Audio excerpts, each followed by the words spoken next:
बरेली से गिरफ्तार हुए मौलाना तौकीर रजा के केस को जमीयतुल उलेमाए हिंद लड़ने वाली है, जिसकी तस्दीक खुद मौलाना अरशद मदनी की तरफ से की जा चुकी है। तौकीर रजा की गिरफ्तारी क्यों हुई थी और इस केस में मौलाना अरशद मदनी की लीगल टीम के आने से कितना कुछ बदल सकता है। आदाब, नमस्कार, आप देख रहे हैं द पिलर इंडिया। दोस्तों, सोचिए, एक ऐसा दौर जब मुसलमानों के अंदर ही शिया, सुन्नी, देवबंदी, बरेलवी, वहाबी, हनफी न जाने कितने फिरकों में मतभेद अक्सर चर्चा का विषय बने रहते हों, लेकिन उसी दौर में एक खबर ऐसी आती है जो इन सारी बहसों को पीछे छोड़ देती है, जो ये बताती है कि भले ही मुसलमान दर्जनों फिरकों में बटा हुआ हो, मगर बावजूद इसके आखिर में हैं तो सभी ही ईमान वाले, हैं तो सभी ही उम्मती।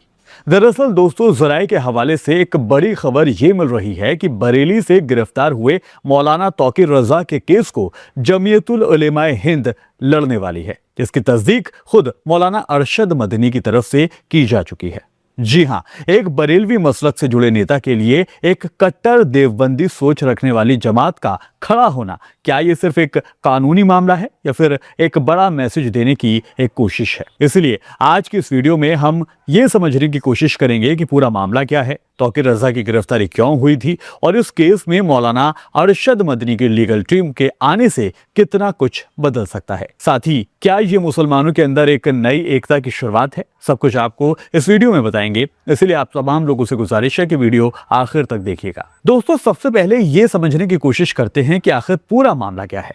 दरअसल आपको याद होगा कि हुजूर की शान में गुस्ताखी करने के मामलों में देश भर में कई जगहों पर प्रदर्शन किए गए थे। इसी तरह बरेली में भी एक प्रदर्शन हुआ था। बाकायदा रैली इसके लिए निकाली गई थी, जिसमें आई लव मोहम्मद लिखे हुए पोस्टर के साथ लोग सड़क पर उतरे थे।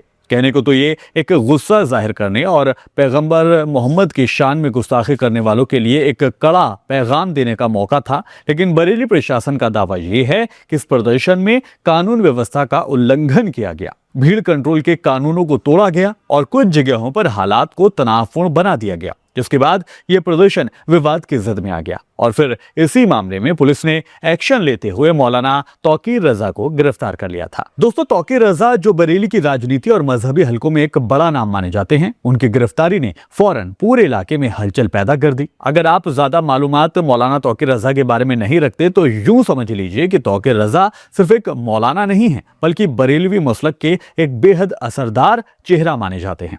उनकी पकड़ सिर्फ मजहबी मामला तक ही महदूद नहीं है, बल्कि वो सामाजिक और राजनीतिक मुद्दों पर भी मजबूत पकड़ अपनी रखते हैं। और यही वजह है कि उनकी गिरफ्तारी कोई छोटी खबर नहीं थी, बल्कि जब यह खबर आई तो यह खबर एक नेशनल इशू के तौर पर पेश की गई थी। अब सवाल ये आता है कि गिरफ्तारी क्यों हुई थी? तो इस सवाल के जवाब में पुलिस का यह कहना है कि आई लव मोहम्मद वाले पोस्टर लिए जो रैली निकाली गई थी, उसकी इजाजत प्रशासन से नहीं ली गई थी और इस रैली में भीड़ इतनी ज्यादा थी कि कंट्रोल से बाहर हो गई थी और मुमकिन तौर पर कानून व्यवस्था का खतरा जो है वो खड़ा हो गया था। वहीं मौलाना तौकीर रजा के जो हामी हैं, यानी उनके जो साथी हैं, उनका यह कहना है कि यह पूरी तरह से शांतिपूर्ण विरोध था और मजहबी जज्बात को जाहिर करना कोई भी गुनाह नहीं है। यानी एक तरफ कानून का एंगल है और दूसरी तरफ हुकूक और जज्बात जाहिर करने का सवाल है, और यही टकराव इस केस को और ज्यादा बड़ा बना देता है। अब इस कहानी में सबसे बड़ा ट्विस्ट उस वक्त आता है जब एक वक्त गुजर जाने के बाद भी कोई भी बड़ा चेहरा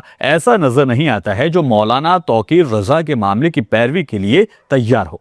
लेकिन अब ज़राए के मुताबिक खबर मिली है कि इस केस की पैरवी करने के लिए आगे आए हैं मौलाना अरशद मदनी, तो ये एक बड़ी खबर अपने आप में जाहिर तौर पर बन जाती है। जी हां, जमीयतुल उलेमाए हिंद की लीगल टीम खुद इस केस की अब पैरवी करने वाली है। दोस्तों, आपको यहां ये बताते चलें कि जमीयतुल उलेमाए हिंद की अपनी एक लीगल सेल है, जिसको साल 2007 में बनाया गया था। इस लीगल सेल को बनाने का मकसद उन लोगों की कानूनी मदद करना था जो गंभीर मामला जैसे आतंकवाद, दंगे आदि में आरोपी होते हैं, खासकर वो लोग जो माली तौर पर कमजोर होते हैं।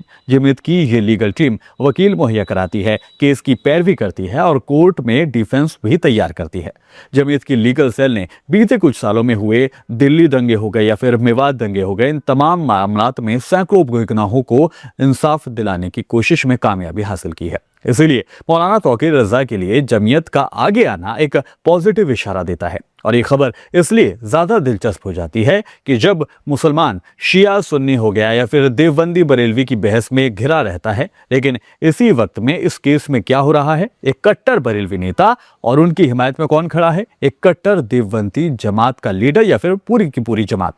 यानी मसला की बहस अपनी जगह हो सकती है, लेकिन जब बात इंसाफ और हक की आती है तो सभी एक साथ एक सफ में खड़े नजर आते हैं। ये वही चीज है जो आज के माहौल में बेहद कम देखने को मिलती है। दोस्तों, ये खबर इसलिए बड़ी नहीं है कि एक बड़े मौलाना गिरफ्तार हुए और उन्हें कैसे बाहर निकाला जाए, बल्कि इसलिए ये खबर बड़ी है क्योंकि इसमें एकता की झलक है, इसमें कौम के लिए एक पैगाम है और इसमें एक नई दिशा दिखती है जहां लोग मसलक और फिरकों के नाम पर लड़ते नहीं बल्कि एक दूसरे के लिए हमदर्दी के साथ खड़े होते हैं। अब सबसे बड़ा सवाल दोस्तों ये है कि क्या इस केस से कुछ बदल पाएगा लीगल टीम के आने से? तो मुमकिन है ये केस कानूनी तौर पर एक मिसाल बन सके, क्योंकि जमीयत की लीगल सेल ने सैकड़ों बेगुनाहों को पहले भी जेल की सलाखों से बाहर निकालने का काम किया है। तो फिर यहां पर भी ये उम्मीद की जा सकती है कि मौलाना तौकीर रजा को भी इंसाफ यहां पर जरूर मिलेगा। खबर सिर्फ यही नहीं है कि एक दो अलग अलग मसलक के लोग एक दूसरे के साथ खड़े हो रहे हैं। इस खबर के साथ सवाल ये भी है कि क्या ये एक नई शुरुआत हो सकती है कौम के लिए? क्या ये वो मोड़ है जहां से मुस्लिम कौम अपने मसलकी इख्तलाफात से ऊपर उठकर एक सफ में खड़ी हो सकती है? आप क्या सोचते हैं इस पूरी खबर के बारे में? आप अपनी राय हमें कमेंट के जरिए दे सकते हैं। फिलहाल मेरे साथ इस वीडियो में अभी के लिए इतना ही। वीडियो पसंद आए तो वीडियो को लाइक कीजिए, शेयर कीजिए और हमारे चैनल को सब्सक्राइब जरूर कीजिए। फिर होगी मुलाकात। आदाब, नमस्कार।